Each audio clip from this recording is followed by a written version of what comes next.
سورہ آل عمران کی آیت نمبر 195 تک کا ترجمہ اس کی تفسیر مسلم مسائل آپ کے سامنے ہے۔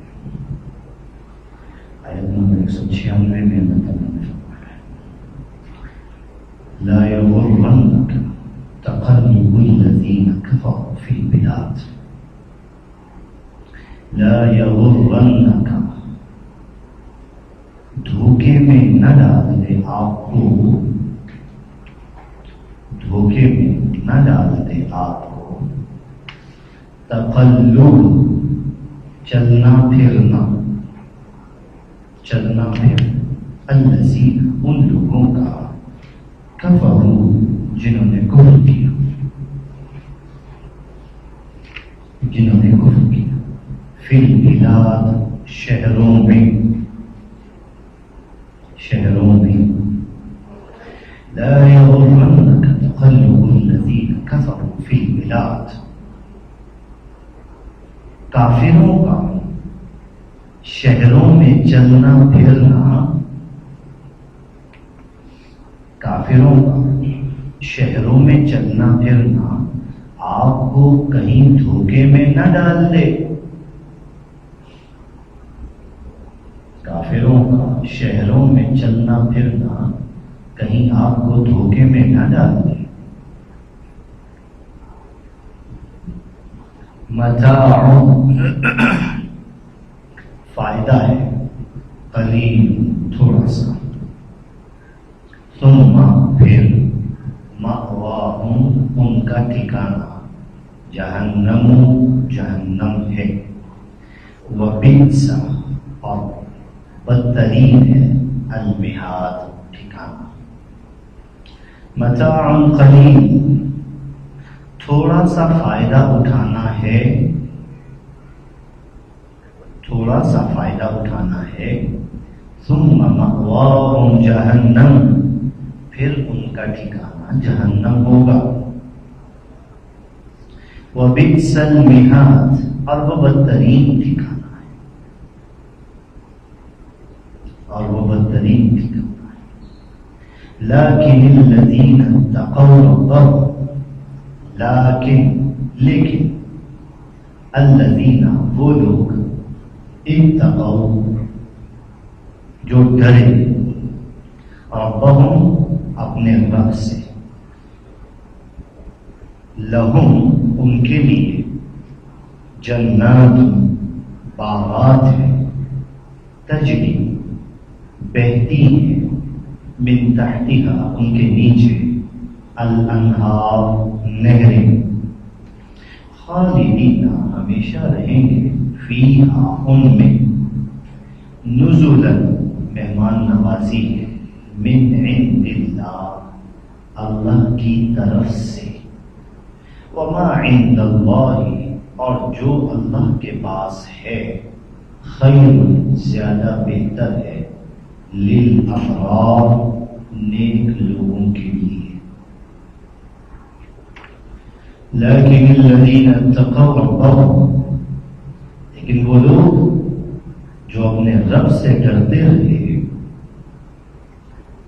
لیکن وہ لوگ جو اپنے رب سے ڈرتے رہے، لہم جنات تجری من تحتها الانہار ان کے لیے باغات ہیں، ان کے لیے باغات ہیں جن کے نیچے نہریں بہتی ہوں گی، خالدین فیہا وہ ان میں ہمیشہ رہیں گے، نزلا من عند اللہ یہ اللہ کی طرف سے مہمان نوازی ہوگی،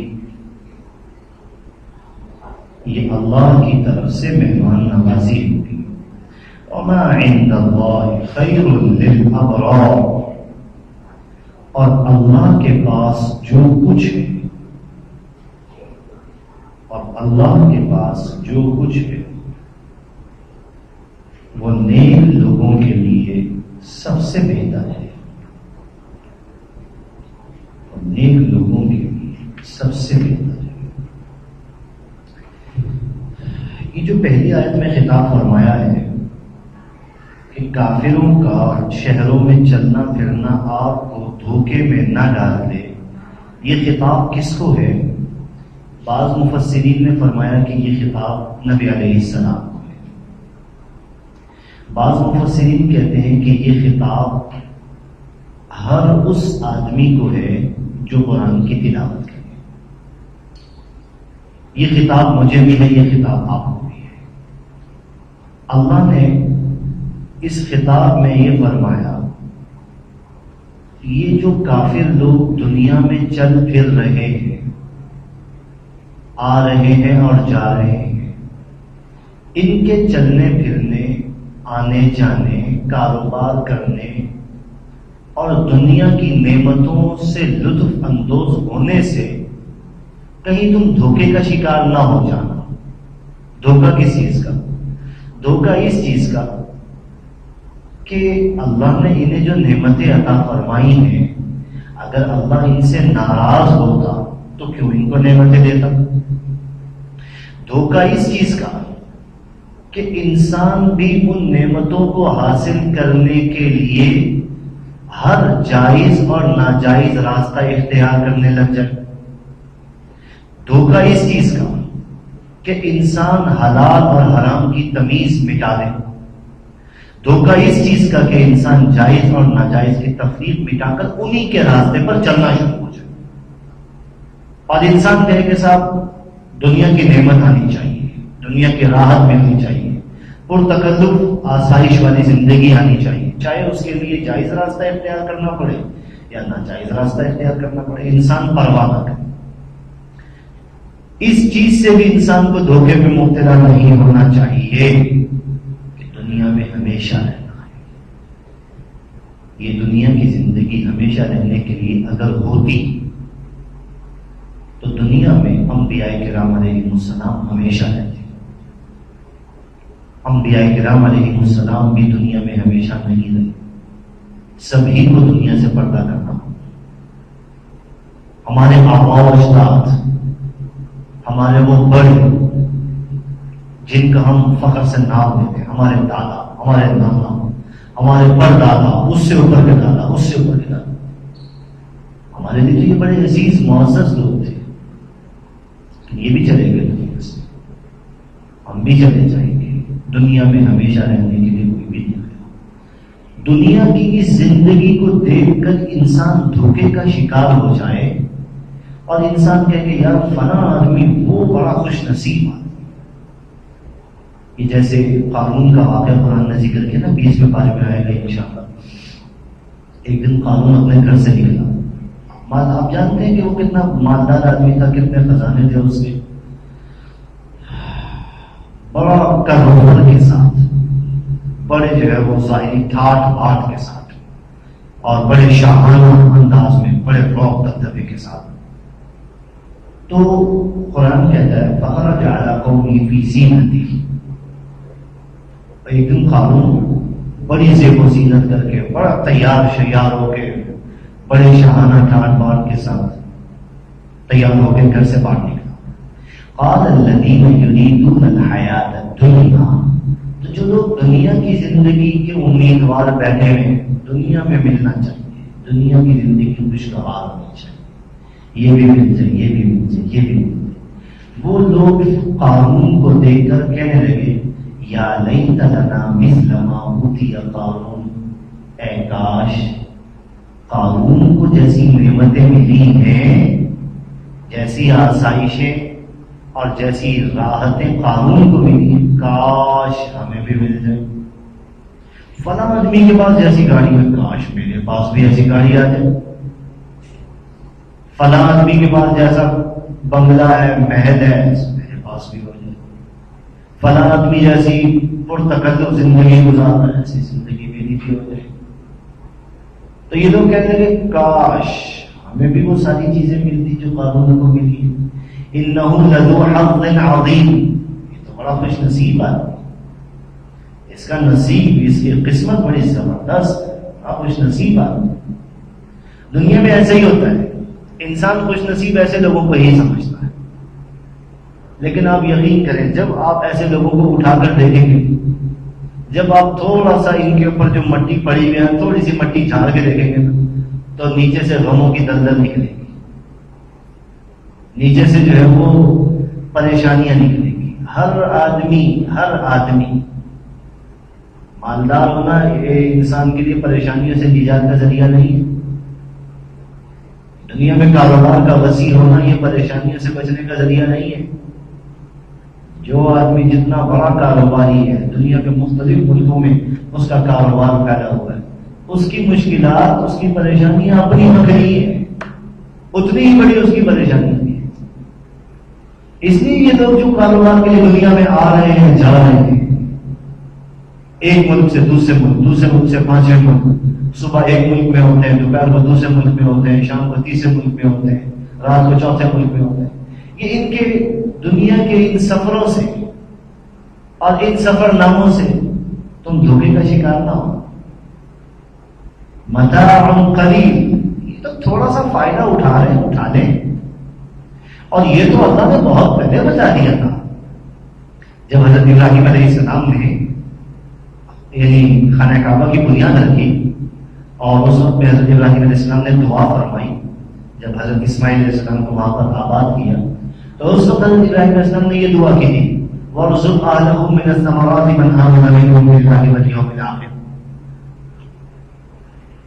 کہ یہاں رہنے والے جو لوگ اللہ پر اور آخرت کے دن پر ایمان لائیں تو اے اللہ ان کو پھلوں کا رزق عطا فرما۔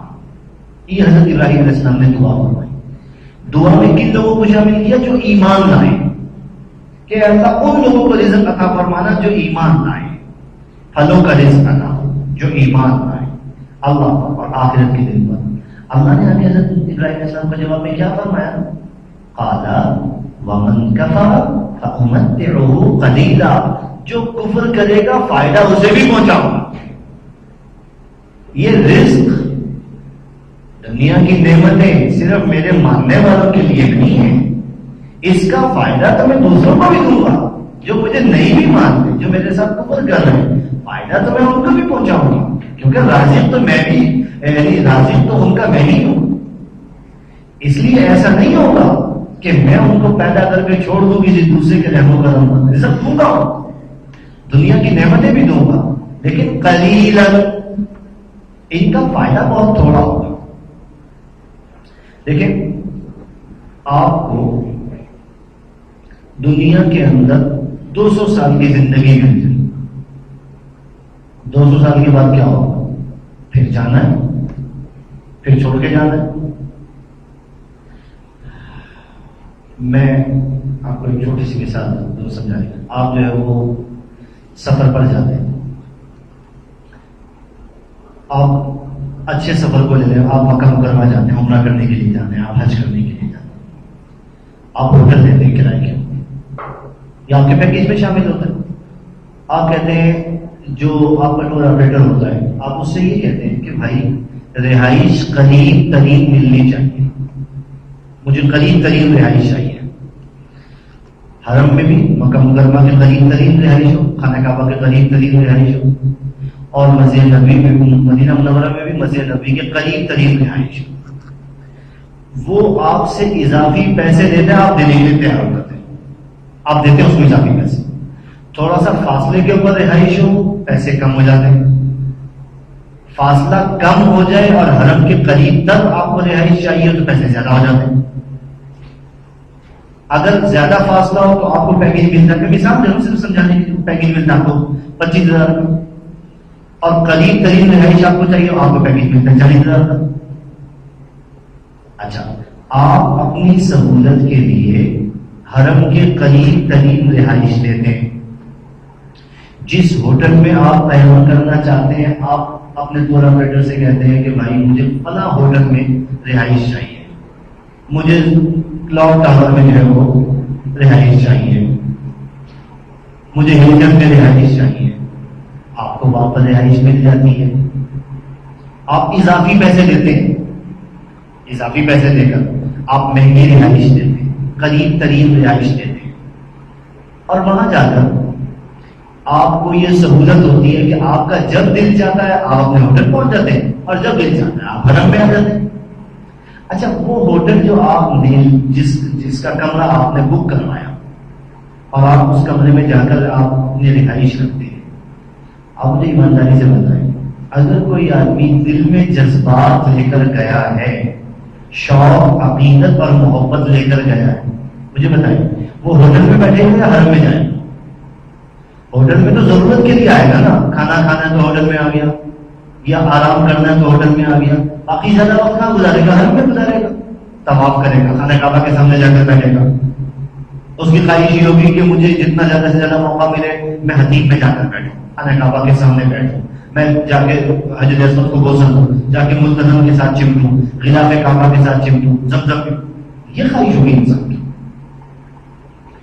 اچھا ہوٹل آپ نے لیا، اضافی پیسے بھی آپ نے دیے، کمرہ بڑا شاندار سجا ہوا صاف ستھرا بہترین، چادر بیڈ کے اوپر نہیں بچھی، صفائی ستھرائی بہترین معیار، کھانا آپ کا اعلیٰ درجے کا۔ اچھا مجھے بتائیں کبھی ایسا ہوا ہے، آپ میں سے جو گئے ہوں گے اللہ تعالیٰ سب کو ہی بار بار لے کر جائے، کبھی ایسا ہوا ہے کہ آپ نے ہوٹل کا جو کمرہ بک کروایا یا آپ نے ہوٹل کا کمرہ کرائے کے اوپر لیا، آپ نے وہاں پر رہنا ہے 6 دن 7 دن 8 دن 10 دن، اس سے زیادہ نہیں رہیں گے، اس کے بعد مدینہ منورہ چلے جائیں گے یا پہلے آپ مدینہ چلے جائیں گے وہاں کے بعد میں آ جائیں گے، آپ جہاں پر بھی ہوٹل کرائے کے اوپر لیتے ہیں، مجھے ایمانداری سے بتائیں کبھی ایسا ہوا ہے کہ انسان نے وہ جو کمرہ کرائے کے اوپر لیا ہوا ہے ہوٹل کا، اس کمرے کی ڈیکوریشن کے لیے پیسے خرچ کریں، یا یہ میرا کمرہ ہے یہاں پر جو ہے میں یہ لا کے سجاؤں، یہ لا کے سجاؤں، یہ لا کے سجاؤں، پردے ایسے لے کر آؤں، قالین ایسا لے کر آؤں، کارپیٹ ایسا ہونا چاہیے، یہاں پر یہ ہونا چاہیے، یہاں پر یہ ہونا چاہیے، آپ جو ہے آپ اس کو سجائیں، آپ جیسے آپ اپنے گھر کو سجاتے ہیں اس طرح سجا کے آپ اس کو سجائیں، اور آپ نے اپنے گھر میں جو جو چیزیں رکھی ہوئی ہیں آپ ہوٹل کے اس کمرے میں لا کے وہ چیزیں رکھیں، آپ کہیں یہاں پر اوون بھی ہونا چاہیے، یہاں پر یہ بھی ہونا چاہیے، یہاں پر یہ بھی ہونا چاہیے، یہاں پر یہ بھی ہونا چاہیے۔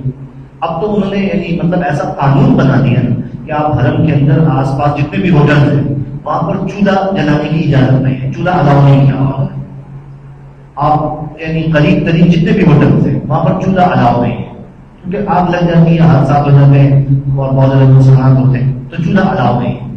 اب یہ میرے گھر میں چولہا، میں یہاں پہ ایک فینسی قسم کا چولہا لا کر، بڑا مہنگا قسم کا میں چولہا یہاں پہ لا کر، یہاں پہ چولہے کی کمی ہے، یہاں پہ فلاں چیز کی کمی ہے، فلاں چیز کی کمی ہے، یہاں پہ ڈنر سیٹ ایسا ہونا چاہیے، گلاس ایسے ہونے چاہیے، پلیٹیں ایسے ہونی چاہیے، چمچے ایسے ہونے چاہیے، برتن ایسے، کیا ہے یار کبھی ہوا ایسا؟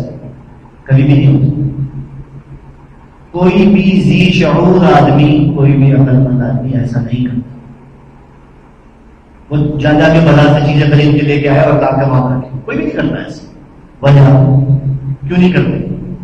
اپنے گھر میں تو جو ہے وہ آپ چاہتے ہیں کہ یہ بھی ہونا چاہیے، یہ بھی ہونا چاہیے، یہ بھی ہونا چاہیے، ڈنر ایسا ہونا چاہیے، برتن ایسے ہونے چاہیے، فلاں ایسا، پردے ایسے ہونے چاہیے، الماریاں ایسے ہونی چاہیے، چولہا ایسا ہونا چاہیے، فلاں ایسا فلاں ایسا۔ گھر میں تو ہر چیز چاہتے ہیں، وہاں پہ کیوں نہیں چاہتے؟ وہاں پہ کیوں نہیں ڈیکوریشن کرتے؟ وہاں پر جو ہے وہ اپنی ضروریات کا انتظام نہیں کرتے، کیوں وہاں پر لا کر برتن نہیں رکھتے، کیوں وہاں پر لا کر چولہا نہیں رکھتے، کیوں وہاں پر جو ہے وہ یعنی اپنی مرضی کا کھانا نہیں پکاتے، رک جاتے نہیں کرتے، 7 8 10 دن تک آپ وہاں کچھ بھی نہیں کرتے۔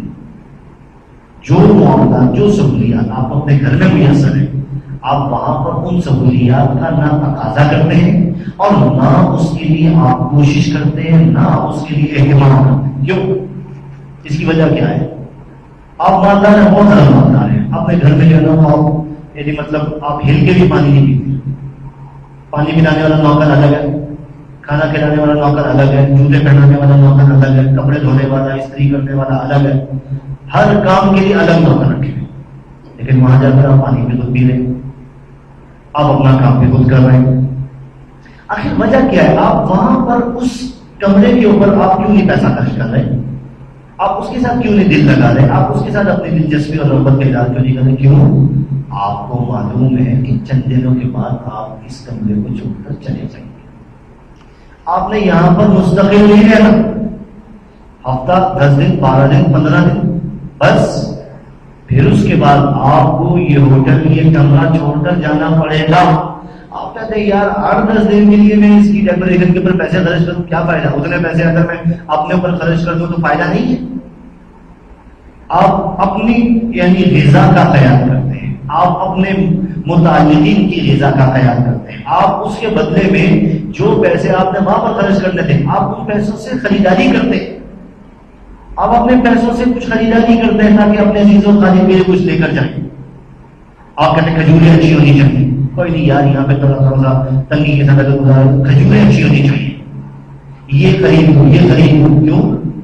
آپ اپنے عزیز و خالد کے لیے اپنی ذات کے لیے خریداری کرنا چاہتے ہیں تاکہ یہاں پر جو پیسے آپ کے پاس باقی بچے ہوئے ہیں وہ کسی مصرف میں آ جائیں۔ آپ فالتو پیسے ضائع نہیں کرتے۔ وجہ کیا ہے؟ اس لیے آپ کو معلوم ہے کہ آپ نے ہوٹل کے اس کمرے میں ہمیشہ نہیں رہنا، آپ نے چند دن یہاں پر رہ کر ہوٹل کے اس کمرے کو چھوڑ دینا ہے، اور اس کے بعد پھر کوئی دوسرا کرایہ دار یہاں پر آ جائے گا، پھر کوئی دوسرا مہمان یہاں پر آ جائے گا، وہ بھی چند دن گزارے گا، پھر وہ بھی یہاں سے چلا جائے گا۔ آپ ہوٹل کے اس کمرے کے اوپر اپنا پیسہ ضائع نہیں کرتے، کیونکہ آپ کو یقین ہے کہ آپ چند دنوں کے بعد یہاں سے چلے جائیں گے۔ اگر اللہ یہ یقین میرے دل میں آپ کے دل میں پیدا کر دے، یہ دنیا بھی ہمارے لیے ہوٹل کا ایک کمرہ ہے، ہم نے یہاں پر ہمیشہ نہیں رہنا ہے، یہ کچھ عرصے کے لیے ہے اور اس کے بعد پھر ہم نے اس کو چھوڑ کر جانا ہے، ہم یہاں پر سدا رہنے کے لیے نہیں آئے۔ جس طرح وہاں پر پہنچ کر انسان کوشش کرتا ہے کہ جس مقصد کے لیے آیا ہے اس مقصد کو پورا کرے۔ میں اپنی ذاتی بات بولتا ہوں، میں جب اللہ تعالیٰ توفیق دیتا ہے میری کوشش یہ ہوتی ہے کہ زیادہ سے زیادہ وقت حرم میں گزاروں، جتنے طواف کر سکتا ہوں کروں۔ مجھے معلوم ہے صبح دن کے 9 بجے 8 بجے کے ٹائم 10 بجے کے ٹائم رش نسبتاً کم ہوتا ہے، دھوپ ہوتی ہے تو لوگ دھوپ میں طواف کرنے کو تھوڑا سا مشکل معلوم کرتے ہیں، سمجھتے ہیں۔ مجھے معلوم ہے کہ اس وقت میں رش نسبتاً کم ہوتا ہے، لہذا لوگ بستر میں ہوتے ہیں اور میں حرم میں ہوتا ہوں، اور اس وقت میں ظہر کی نماز سے پہلے تک 10-12 طواف بڑی آسانی کے ساتھ پھر کہ میں نے پیسے خرچ کیے ہوئے نا، میں اپنے گھر بار کو اپنے وقت کو چھوڑ کر گیا ہوں، اپنی ساری مصروفیات کو میں نے ترک کیا ہے، لہذا میری کوشش ہوگی کہ میں اس وقت کو جتنا زیادہ کارآمد بنا سکتا ہوں بنا دوں۔ میں حج پر تھا، ہم لوگ مدینہ منورہ سے واپس آئے تو مدینہ سے واپسی کے بعد ہمارا قیام عزیزیہ میں تھا۔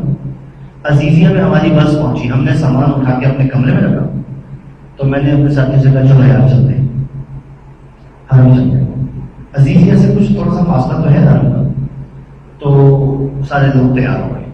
میں نے اپنے ساتھیوں سے کہا کہ بھائی آپ لوگ جو ہے وہ عمرہ کرنے کے بعد اگر ہوٹل واپس آنا چاہیں تو آپ آ جائیں، میں نہیں آؤں۔ میں 3 دن تک حرم کے اندر رہا، صرف اتنا ہوتا تھا وضو کرنے کے لیے قضاء حاجت کے لیے باہر نہیں لگتا تھا، یا بہت شدید اگر بھوک لگی تو کھانے کے لیے چلا گیا نہیں گیا تو نہیں گیا، لیکن زیادہ تر وقت میں حرم کے اندر ہی رہا، 24 گھنٹے حرم کے اندر، 2-3 دن تک مسلسل میں حرم کے اندر۔ کیوں؟ مجھے معلوم ہے میں اگر یہاں پر آیا ہوں، سب کچھ چھوڑا ہے میں نے، ساری مصروفیات کو ترک کر کے میں آیا ہوں، تو کچھ یہاں سے حاصل حصول تو کروں، کچھ لے کر تو جاؤں۔ کل تو میں یہ حضرت کے ساتھ کہہ رہا ہوں ہائے افسوس اگر میں نے کچھ کیا ہوتا تو اچھا ہوتا، کچھ کر ہی لیتا۔ مدینہ منورہ جاتا ہے انسان، روضہ مبارکہ پر حاضری افضل ترین عبادت ہے، وہاں پر نوافل، قرآن کریم کی تلاوت، نبی علیہ السلام پر درود و سلام بہترین عبادت ہے۔